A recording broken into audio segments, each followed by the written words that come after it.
ಪೂಜ್ಯಾಯ ರಾಘವೇಂದ್ರಾಯ ಸತ್ಯಧರ್ಮರತಾಯ ಭಜತಾಂ ಕಲ್ಪವೃಕ್ಷಾಯ ನಮತಾಂ ಕಾಮಧೇನುವೆ. ಸಮಸ್ತ ಬಿಗ್ಸ್ ಆಫ್ ಇಂಡಿಯಾ ಕನ್ನಡ ಚಾನೆಲ್ ವೀಕ್ಷಕರಿಗೆ ನನ್ನ ನಮಸ್ಕಾರಗಳು. ಮಾಸ ಭವಿಷ್ಯ ಕಾರ್ಯಕ್ರಮಕ್ಕೆ ತಮಗೆಲ್ಲರಿಗೂ ಸ್ವಾಗತ.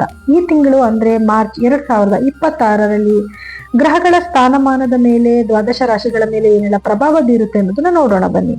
ಇನ್ನು 2026 ಮಾರ್ಚ್ ತಿಂಗಳಲ್ಲಿ ಮೇಷರಾಶಿಯವರ ಭವಿಷ್ಯ ಹೇಗಿದೆ ಅಂತ ನೋಡೋದಾದ್ರೆ ನೋಡಿ, ಮೇಷರಾಶಿಯವರಿಗೆ ಮೊದಲನೇದಾಗಿ ಗ್ರಹಗಳ ಒಂದು ಸ್ಥಾನಮಾನ ನೋಡಿದ್ರೆ, ಮೊದಲನೇದಾಗಿ ಶನಿ ತಗೊಳ್ಳೋಣ. ಶನಿ ನಿಮ್ಮ ರಾಶಿಯಿಂದ 12ನೇ ಮನೆಯಲ್ಲಿ ಅಂದ್ರೆ ಮೀನ ರಾಶಿನಲ್ಲಿ ಸಂಚರಿಸ್ತಿದ್ದಾನೆ.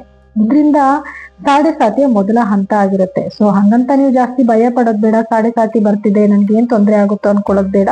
12ನೇ ಮನೆಯಲ್ಲಿ ಶನಿ ಗ್ರಹ ಸಂಚಾರ ಇರೋದ್ರಿಂದ ಖರ್ಚು ಜಾಸ್ತಿ ಆಗಿರುತ್ತೆ, ಮಾನಸಿಕವಾದ ಒತ್ತಡಗಳು ಜಾಸ್ತಿ ಆಗುತ್ತೆ. ಸೊ ಹಾಗಾಗಿ ಖರ್ಚಿನ ಕಡೆ ಸ್ವಲ್ಪ ನೀವು ನಿಗಾ ಇಡ್ಬೇಕಾಗತ್ತೆ.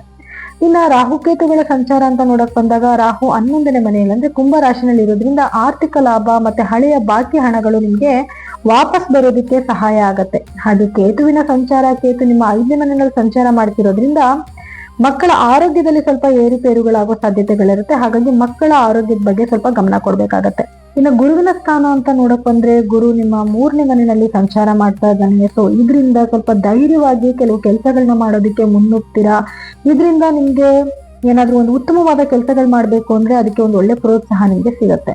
ಇನ್ನು ಇದೇ ತಿಂಗಳ 2ನೇ ತಾರೀಕು ಶುಕ್ರ ಗ್ರಹ ಕುಂಭ ರಾಶಿಯಿಂದ ಮೀನ ರಾಶಿಗೆ ಬರ್ತಾನೆ, ಅಂದ್ರೆ ನಿಮ್ಮ 12ನೇ ಮನೆಗೆ ಬರ್ತಾನೆ.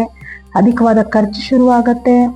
ಇನ್ನ ಸೂರ್ಯ ಗ್ರಹ ಕೂಡ 15ನೇ ತಾರೀಕು ತನ್ನ ಪತನ ಬದಲಾಯಿಸ್ತಾನೆ, ಅಂತಂದ್ರೆ ಏನು ಕುಂಭ ರಾಶಿಯಿಂದ ಮೀನ ರಾಶಿಗೆ ತನ್ನ ಪ್ರವೇಶನ ಬೆಳೆಸ್ತಾನೆ. ಹಾಗೆ ಬುಧ ಗ್ರಹ 20ನೇ ತಾರೀಕು ಮಾರ್ಗಿ ಆಗ್ತಾನೆ, ಅಂದ್ರೆ ಏನು ನೇರ ಸಂಚಲನಕ್ಕೆ ಬರ್ತಾನೆ. ಆದ್ರೆ ನಿಮ್ಮ 11ನೇ ಮನೆಯಲ್ಲೇ ಉಳಿತಾನೆ. ಹಾಗೆ ಶುಕ್ರ ಗ್ರಹ 26ನೇ ತಾರೀಕು ಮೀನ ರಾಶಿಯಿಂದ ಮತ್ತೆ ನಿಮ್ಮ ರಾಶಿಗೆ ಅಂದ್ರೆ ಮೇಷ ರಾಶಿಗೆ ತನ್ನ ಪ್ರವೇಶನ ಬೆಳೆಸ್ತಾನೆ.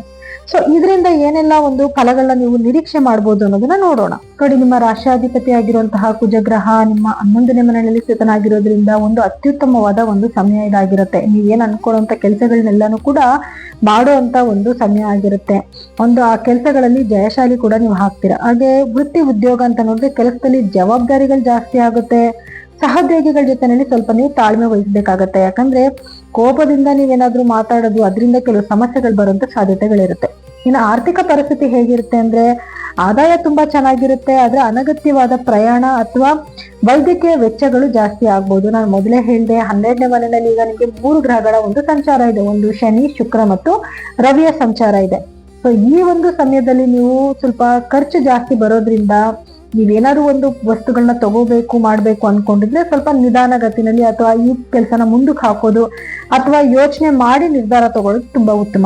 ಇನ್ನು ಆರೋಗ್ಯದ ವಿಷಯ ಅಂತ ಬಂದಾಗ, ನಿದ್ರಾಹೀನತೆ ಮತ್ತೆ ಕಣ್ಣಿನಲ್ಲಿ ಉರಿ ಬರುವಂತದ್ದು, ವಿಶ್ರಾಂತಿಗೆ ಸ್ವಲ್ಪ ನೀವು ಸಮಯ ಕೊಡ್ಬೇಕಾಗಿ ಬರುತ್ತೆ. ಹಾಗೆ ರವಿ ನಿಮ್ಮ 12ನೇ ಮನೆಯಲ್ಲಿ ಸಂಚಾರ ಮಾಡ್ತಾ ಇರೋದ್ರಿಂದ ಗೌರ್ಮೆಂಟ್ ಗೆ ಸಂಬಂಧಪಟ್ಟಿರುವಂತ ಕೆಲಸಗಳಲ್ಲಿ ಸ್ವಲ್ಪ ಅಡೆತಡೆಗಳಾಗತ್ತೆ. ಅದರಲ್ಲೂ ಯಾರೆಲ್ಲ ಗೌರ್ಮೆಂಟ್ ಉದ್ಯೋಗಿಗಳಿದ್ದೀರಾ ಅವರು ತಮ್ಮ ಕೆಲಸದಲ್ಲಿ ಸ್ವಲ್ಪ ತುಂಬಾ ಶ್ರದ್ಧೆ ಇಡಬೇಕಾಗತ್ತೆ. ಇಲ್ಲ ಅಂತಂದ್ರೆ ಅದರಿಂದ ಕೆಲವು ಸಮಸ್ಯೆಗಳನ್ನ ನೀವು ಎದುರಿಸ್ಬೇಕಾಗಿ ಬರುತ್ತೆ. ಇನ್ನ ಕುಟುಂಬದ ವಿಷಯ ಅಂತ ಬಂದಾಗ, ಶುಭ ಸಮಾರಂಭಗಳಲ್ಲಿ ಭಾಗವಹಿಸ್ತೀರಾ. ಸಂಗಾತಿ ಜೊತೆಗೆ ಸಣ್ಣ ಪುಟ್ಟ ಭಿನ್ನಾಭಿಪ್ರಾಯಗಳು ಸಂಭವಿಸ್ತಾ ಇರತ್ತೆ. ಹಾಗೆ ಗುರುವಿನ ಒಂದು ದೃಷ್ಟಿ ನಿಮ್ಮ 11ನೇ ಮನೆಗೆ ಬಿದ್ದಿರೋದ್ರಿಂದ ವ್ಯಾಪಾರದಲ್ಲಿ ಅಭಿವೃದ್ಧಿ ಆಗಿರುತ್ತೆ. ಹಣಕಾಸು ಯಾವುದೇ ತೊಂದರೆ ಆಗೋದಿಲ್ಲ. ಆದ್ರೆ ಗುರುವಿನ ದೃಷ್ಟಿ 7ನೇ ಮನೆ ಮೇಲೆ ಬಿದ್ದಿರೋದ್ರಿಂದ ಕುಟುಂಬದಲ್ಲಿ, ನಾನು ಆಗ್ಲೇ ಹೇಳಿದೆ, ಗಂಡ ಹೆಂಡತಿ ಮಧ್ಯದಲ್ಲಿ ಸಣ್ಣ ಪುಟ್ಟ ಭಿನ್ನಾಭಿಪ್ರಾಯಗಳು ಬರುತ್ತೆ ಅಂತ. ಏನೇ ಬಂದ್ರು ಕೂಡ ಗುರುವಿನ ಒಂದು ದೃಷ್ಟಿ ಇರೋದ್ರಿಂದ ಅದು ಅಲ್ಲಿಗೆ ಸರಿ ಹೋಗೋದು, ಆ ನೆಗೆಟಿವಿಟಿನ ಅಲ್ಲೇ ಸರಿ ಹೋಗ್ತಾ ಇರತ್ತೆ. ಸೊ ಅದಕ್ಕಾಗಿ ನೀವು ಜಾಸ್ತಿ ಯೋಚನೆ ಮಾಡುವಂತ ಒಂದು ಅವಶ್ಯಕತೆ ಇಲ್ಲ. ಇನ್ನು ವಿದ್ಯಾರ್ಥಿಗಳಿಗೆ ಬಹಳ ಉತ್ತಮವಾದ ಒಂದು ಸಮಯ ಆಗಿರುತ್ತೆ. ಎಜುಕೇಶನ್ ನಲ್ಲಿ ತುಂಬಾ ಒಂದು ಮುಂದಲ್ಲಿರ್ತೀರಾ. ಎಷ್ಟು ಓದಿದ್ರು ಕೂಡ ಬೇಗ ತಲೆಗತ್ತುತ್ತೆ. ಸೊ ಹೀಗಾಗಿ ಎಜುಕೇಶನ್ ಅಲ್ಲಿ ಬಹಳಷ್ಟು ಒಂದು ಒಳ್ಳೆ ಮಾರ್ಕ್ಸ್ ನ ತಗೊಳ್ಳುವಂತ ಒಂದು ಸಮಯ ಆಗಿರುತ್ತೆ. ಈ ತಿಂಗಳಲ್ಲಿ ಇನ್ನ ರೈತರಿಗೆ ಸಮಯ ಹೇಗಿದೆ ಅಂತ ನೋಡಿದಾಗ, ಈ ತಿಂಗಳು ಕೊನೆ ತನಕನೂ ಸ್ವಲ್ಪ ಸಮಯ ನಿಮ್ಗೆ ಅಷ್ಟು ಕಷ್ಟಲ್ಲೇ ಇದೆ.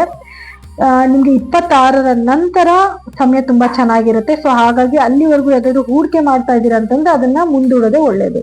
ಇನ್ನು ಮದುವೆಗೆ ಸಂಬಂಧಪಟ್ಟಿದ್ದು ವಿಷಯ ಅಂತ ನೋಡೋದಾದ್ರೆ ನೋಡಿ, 7ನೇ ಮನೆ ಮೇಲೆ ಗುರುವಿನ ದೃಷ್ಟಿ ಇರೋದ್ರಿಂದ ಹಾಗೂ 9ನೇ ಮನೆ ಮೇಲೆ ಕೂಡ ಗುರುವಿನ ದೃಷ್ಟಿ ಇರೋದ್ರಿಂದ ಖಂಡಿತವಾಗ್ಲೂ ಮದುವೆ ಹುಡುಕಾಟ ಏನಾದ್ರು ಮಾಡ್ತಾ ಇದ್ರೆ ಅದಕ್ಕೆ ಒಂದು ಒಳ್ಳೆ ಸಮಯ ಆಗಿರುತ್ತೆ. ಸೊ ಮದುವೆ ಹುಡುಕಾಟ ಮಾಡಬಹುದು ಅಥವಾ ಮಾತುಕತೆಗಳು ಮಾಡ್ಕೊಳ್ಳೋದು, ಮದುವೆ ಮಾಡೋದಕ್ಕೆ ಕೂಡ ಇದು ಸಮಯ ತುಂಬಾ ಚೆನ್ನಾಗಿದೆ. ಇನ್ನು ಪರಿಹಾರ ಅಂತ ಬಂದಾಗ, ಪರಿಹಾರವಾಗಿ ಏನ್ ಮಾಡ್ಕೋಬೇಕು ಅಂತಂದ್ರೆ ನೋಡಿ, ಶನೇಶ್ವರನ ಒಂದು ಅನುಗ್ರಹಕ್ಕೋಸ್ಕರ ಪ್ರತಿ ಶನಿವಾರದ ದಿವಸ ಸಂಜೆ 5 ಗಂಟೆ ನಂತರ ಸಾಧ್ಯ ಆದಷ್ಟು ದಾನ ಧರ್ಮ ಮಾಡುವಂಥದ್ದು, ಅಥವಾ ಆಂಜನೇಯನ ದೇವಸ್ಥಾನಕ್ಕೆ ಮಂಗಳವಾರದ ದಿವಸ ಅಂಜನನ ಕೊಡುವಂಥದ್ದು, ಅಥವಾ ಕೇಸರಿ ಬಣ್ಣದ ಕುಂಕುಮನ ಕೊಡುವಂಥದ್ದು. ಇದನ್ನ ಕೊಡೋದ್ರಿಂದ ಏನಾಗತ್ತೆ, ನಿಮ್ಗೆ ಶನಿಯ ಒಂದು ಸಮಸ್ಯೆಯಿಂದ ಖಂಡಿತವಾಗ್ಲೂ ನೀವು ಹೊರಗಡೆ ಬರ್ಬೋದು. ಇನ್ನ ಸೂರ್ಯೋದಯಕ್ಕೆ ಮುಂಚೆ ಎದ್ದು ಸೂರ್ಯನ್ಗೆ ನಮಸ್ಕಾರ ಹಾಕೋದು, ಸೂರ್ಯನ್ಗೆ ಅರ್ಘ್ಯ ಕೊಡುವಂಥದ್ದು, ಇದನ್ನ ಮಾಡ್ಕೊಳ್ಳೋದ್ರಿಂದನೂ ಕೂಡ ನಿಮ್ಗೆ ಆತ್ಮವಿಶ್ವಾಸ ಜಾಸ್ತಿ ಆಗತ್ತೆ. ಇದ್ರ ಜೊತೆಗೆ ಓಂ ನಮಃ ಶಿವಾಯ ಅನ್ನುವಂತ ಜಪನ ನೀವು ಪ್ರತಿದಿನ ಒಂದು 11 ಬಾರಿ ಹೇಳ್ಕೊಳ್ಳೋದ್ರಿಂದ ಮಾನಸಿಕವಾದ ಒಂದು ನೆಮ್ಮದಿ ಸಿಗತ್ತೆ. ಇನ್ನು ಇದಾಗಿತ್ತು ಮೇಷರಾಶಿಯವರ ಈ ತಿಂಗಳ ಒಂದು ಭವಿಷ್ಯ. ಆದ್ರೂ ಕೂಡ ನಿಮ್ಗೆ ಫಲಗಳಲ್ಲಿ ಏನಾದ್ರೂ ವ್ಯತ್ಯಾಸ ಕಾಣಿಸ್ತಿದೆ ಅಂತಂದ್ರೆ ನಿಮ್ಮ ಜಾತಕನ ಒಂದ್ಸತಿ ಪರೀಕ್ಷೆ ಮಾಡಿಸ್ಕೊಳ್ಳಿ. ಯಾಕೆ ಅಂತಂದ್ರೆ ಅದ್ರಲ್ಲಿರುವಂತಹ ಗ್ರಹಗಳ ಸ್ಥಾನಮಾನ ಬೇರೆ ಆಗಿರೋದ್ರಿಂದ, ನಿಮ್ಗೆ ನಡೀತಿರುವಂತಹ ದಶಭುಕ್ತಿ ಬೇರೆ ಆಗಿರೋದ್ರಿಂದ ಫಲಾಫಲಗಳಲ್ಲಿ ಕೆಲವು ವ್ಯತ್ಯಾಸಗಳಿರುತ್ತೆ. ಹಾಗಾಗಿ ನಿಮಗೇನಾದ್ರೂ ಜಾತಕಗಳನ್ನ ಕೇಳ್ಬೇಕು ಅನ್ನೋದಿತ್ತು ಅಂದ್ರೆ ನಮ್ಮ ನಂಬರ್ಗೆ ಕರೆ ಮಾಡಿ ನಿಮ್ಮ ಅಪಾಯಿಂಟ್ಮೆಂಟ್ ನ ಫಿಕ್ಸ್ ಮಾಡ್ಕೋಬಹುದು. ಸೊ ಎಲ್ಲರಿಗೂ ಕೂಡ ನನ್ನ ಧನ್ಯವಾದಗಳು.